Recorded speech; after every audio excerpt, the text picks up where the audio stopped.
Hello students, अब हम करने जा रहे हैं सॉल्व पेपर 2023 का। जितने भी प्रीवियस ईयर क्वेश्चंस यूपीपीसीएस में पूछे गए थे उनका ये सॉल्व पेपर है हैंड रिटन नोट्स की फॉर्म में। तो ये मैं अब आपको करा रही हूँ। अगर आप प्रीलिम्स की तैयारी कर रहे हैं यूपीपीसीएस की तो आपके लिए काफ़ी ज़्यादा हेल्पफुल है ये। तो चलें स्टार्ट करते हैं। सबसे पहला क्वेश्चन है कि कितने skill India international centre setup किए गए, किसके लिए? स्किल यूथ के लिए, ताकि यूथ में ना स्किल्स आए, ठीक है, इंटरनेशनल अपॉर्चुनिटी उनको मिले। तो अकॉर्डिंग टू यूनियन बजट 2023 से 24 में स्किल इंडिया इंटरनेशनल सेंटर कितने सेटअप किए गए इंडिया में? तो वो थे 30। कितने सेटअप किए गए? 30। इससे क्या होता है, जो यूथ है वो ऐसी चीज़ें सीखता है जैसे कि इलेक्ट्रॉनिकली, मैकेनिकली, कि जिससे उनकी स्किल्स इंप्रूव होती हैं और उनको इजीली जॉब मिल जाती है, ठीक है, या वो अपना काम भी अपने स्टार्ट कर सकते हैं। तो 30 यहाँ पर सेंटर्स ये खोले गए थे। तो ये आपका प्रीवियस ईयर क्वेश्चंस हैं। पहला क्वेश्चन यही था और ये नहीं पता मुझे ये कौन से सेट का है।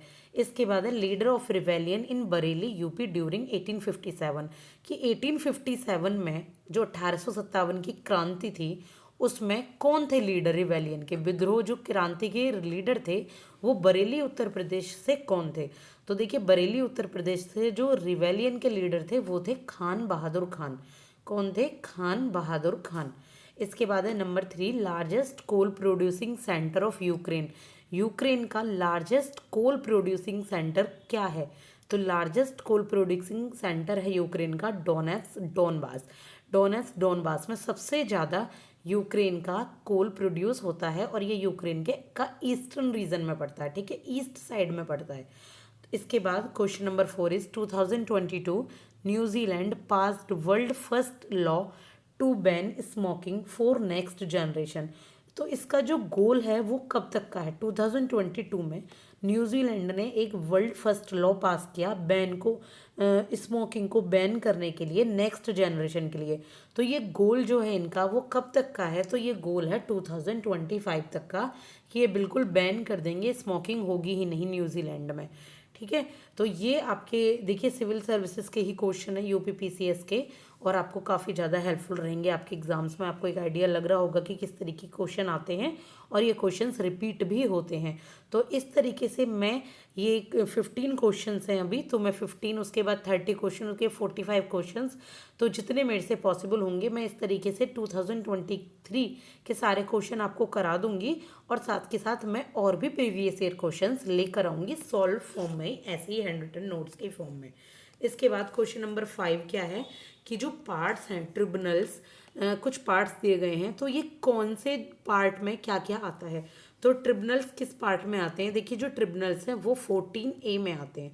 पार्ट 14A में यूटी यानी कि यूनियन टेरिटरीज आती हैं पार्ट 8 में, ऑफिशियल लैंग्वेज आती हैं पार्ट 17 में, और एससी और ट्राइबल एरियाज़ की बात की गई है पार्ट 10 में, ठीक है। किस में बात की गई? पार्ट 10 में। तो ये पार्ट्स हैं, तो इनके ऊपर ही क्वेश्चन आते हैं। देखिए, मैच कीजिए इनको या बताइए ऑफिशियल लैंग्वेज किस पार्ट में आते हैं। तो ये उसी प्रकार के क्वेश्चंस हैं। तो आपको इस तरीके से मैंने सॉल्व करके लिखे हुए हैं, आप इनको कर सकते हैं। इसके बाद है number 6 is constitution of India permitted use of English language for official purpose for a period of 15 years. ये आंसर है 15 ईयर्स, यानी कि कॉन्स्टिट्यूशन ऑफ इंडिया ने इंग्लिश लैंग्वेज कितने साल के लिए यूज़ की जाएगी ऑफिशियल पर्पस के लिए जो यूज़ करनी है? तो ये था 15 ईयर्स के लिए, यानी कि जब से कॉन्स्टिट्यूशन ऑफ इंडिया को अडॉप्ट किया गया था 1950 में, तो 1965 तक 15 ईयर्स तक आर्टिकल 343 इसके बारे में जी बात करता है कि 15 ईयर्स तक ये यूज़ होगी, ठीक है। इसके बाद है एन इंसेक्टिवोरस प्लांट। इनमें से इंसेक्टिवोरस प्लांट कौन सा है? यानी कि जो कार्निवोरस प्लांट है, जो खा जाता है दूसरे इंसेक्ट्स को या दूसरे प्लांट्स को, तो उसको हम कहते हैं नेपेंथिस। क्या कहते हैं? नेपेंथिस। और इस ये कार्निवोरस प्लांट भी कहलाता है। इसके बाद है एक जियोग्राफिकल यूनिट है जो कलेक्ट करती है और स्टोर करती है और रिलीज करती है पानी को, यानी कि पानी को स्टोर भी कर लेती है, उसको कलेक्ट भी करती है और फिर पानी को छोड़ भी सकती है, तो उसको कहते हैं वाटर शेड। ये ज्योग्राफी का क्वेश्चन है। क्या कहते हैं? Water shade. तो आपने देखा इसमें मिला जुला है सब कुछ, पॉलिटी भी है, करंट अफेयर भी है और आपका ज्योग्राफी भी है। इसके बाद बुक ऑथर के बारे में पूछा गया है चैलेंज ऑफ वर्ल्ड पावर्टी, यानी कि इकोनॉमी का क्वेश्चन है ये, वर्ल्ड पावर्टी का चैलेंज के बुक ऑथर कौन है? तो ये है गुन्नार मार्डियल। इसको आप ह्यूमन जो आपका इकोनॉमिक ज्योग्राफी है उससे भी रिलेट कर सकते हैं और ये इकोनॉमी का भी क्वेश्चन कह सकते हैं। Gunnar Myrdal challenge of world poverty के बुक के ऑथर हैं। आर्टिकल 20 क्या कहता है?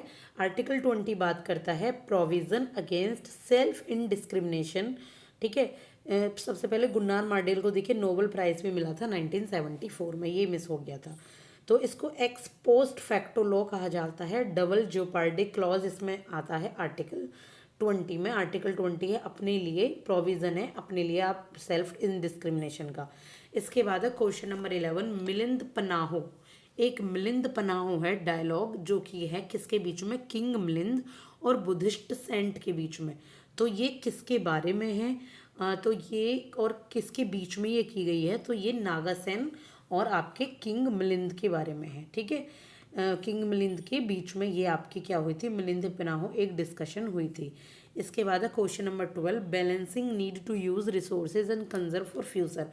Very easy but very very important कि कौन सी ऐसी बात होती है जिसमें आप अपनी नीड को बैलेंस करके रखते हो कि आप इतना जो हमारे नेचुरल रिसोर्सेज है इतना यूज़ ना करो कि आगे आने वाली पीढ़ियों के लिए कुछ चीज़ें बचे ही ना।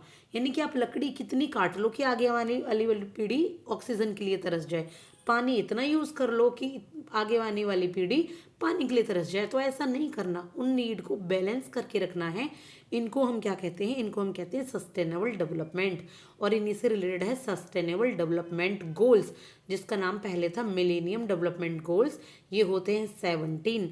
ठीक है, तो ये है सस्टेनेबल डेवलपमेंट गोल्स के बारे में। इसके बाद है question number 13, census work done for first time in India. जो सेंसस वर्क है फर्स्ट टाइम इंडिया में कब हुआ? ब्रिटिश टाइम में ही हुआ था ये। देखिए census work first time India में 1871 1871 में हुआ था, ब्रिटिश एरा में ही। ठीक है, कि कितनी जनता है, कितने लोग रहते हैं इंडिया में, तो ये हुआ था 1871 में। आप चाहें तो इस तरीके के नोट्स खुद बना सकते हैं इनसे देखकर, या आपको प्रीवियस ईयर क्वेश्चंस की अगर आप अभी तैयारी ही कर रहे हैं यूपीपीसीएस की, तो आपको एक आइडिया लगेगा कि किस तरीके के क्वेश्चन पूछे जाते हैं। या आपने तैयारी कर ली है तो आपको रिवीजन करना है या सॉल्व करने हैं पेपर, तो आप ये मेरे साथ करते हुए चल सकते हैं। इसके बाद है नॉट एन इकोनॉमिक एक्टिविटीज़। इनमें से कौन से इकोनॉमिक एक्टिविटीज़ नहीं है? इस तरीके के क्वेश्चन तो यूपीएससी यूपीपीसीएस सब में ही आते हैं। देखिए एचपीएससी में भी या यूजीसी नेट में भी। तो ये है ट्रांसपोर्टिंग, ये है सर्विस, ये है फार्मिंग और ये है voluntary social service. Economic activities क्या होती हैं? देखिए इकोनॉमिक एक्टिविटीज़ वो होती हैं जिनसे आप कुछ धन कमाते हैं, आप अर्न करते हैं, आप इकोनॉमी में अपना योगदान देते हैं, आप जीडीपी में योगदान देते हैं। जैसे एक मदर अगर घर पे अपने बच्चे को ट्यूशन पढ़ा रही है, खुद से होमवर्क करा रही है, that is not economic activity. वो एक बहुत प्रशंसनीय और इकोनॉमिक एक्टिविटी से भी ऊपर का काम है एक मदर का अपने बच्चे को पढ़ाना, हाईली अप्रिशिएबल वर्क। लेकिन हम इकोनॉमिक एक्टिविटीज़ की अगर हम इकोनॉमिक रूप में बात करें तो इसमें इकोनॉमिक एक्टिविटीज़ नहीं है, वो है वॉलंटरी सोशल सर्विस। ठीक है, वो इकोनॉमिक एक्टिविटीज़ नहीं है। वरना ट्रांसपोर्टिंग तो देखिए एक जगह से दूसरी जगह सामान बेचते हैं लोग, ट्रांसपोर्टिंग का पैसा कमाते हैं। सर्विस भी, फार्मिंग भी, ये इकोनॉमिक एक्टिविटीज़ है, यानी कि इनसे आपको पैसा मिलता है। इसके बाद है first women speaker of Lok Sabha. Very very important but very very very easy, that is Meera Kumar. First speaker कौन है लोकसभा की? वो है मीरा कुमार। तो अभी ये 15 क्वेश्चन ही है प्रीवियस ईयर क्वेश्चन के सॉल्व पेपर। आगे मैं आपको इनसे आगे भी लेकर आऊँगी। तो मैं आपको ये एक दिन या 1 अल्टरनेट डेज या 1 वीक में भी आपको दे सकती हूँ, depends on my time schedule. तो ठीक है, तो आप तैयारी करते रहिए। Best of luck for your exams. And अगर आपको वीडियो पसंद आई है और आप चाहते हैं ऐसी वीडियो तो like and subscribe and bell icon दबा दीजिएगा। Thank you so much.